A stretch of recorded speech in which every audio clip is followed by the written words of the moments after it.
So yan, magandang tanghali. Bali ito na. Pinasadahan ko na ng ng first coat para makita natin yung tama. Kagaya na ito mga kumbate. Yung mga tama niya. So, may part na to na primeran, tapos makikita yung mga butas-butas kaya minamasilyahan ulit namin. Ayan, yung mga na yan, gray na yan.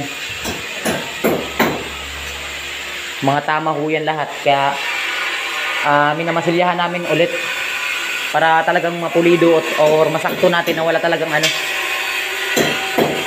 wala talagang butas-butas. Ayan, minamasilyahan ulit natin yan mga kumbate. Bali first coat. First coat yan mga kumbate. Yung part na to, hindi ko muna primeran kasi nililibing pa yung binubutas pa namin yung pader para ililibing natin yung utility box para sa aircon nila. Ayan. Yan lang yung pamaraan mga kumbate para hindi makita yung mga join.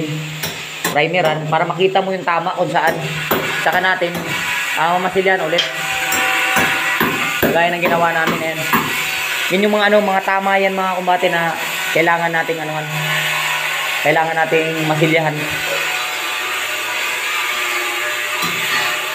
Bukod sa nagpa-primer, nag-uumpisa tayong magpintura.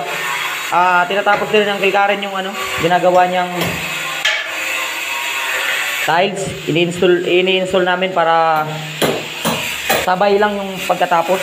Pagkatapos ng pintura, susunod din agad yung tiles para isang linisan lang. Ayan. Bali yung meron tong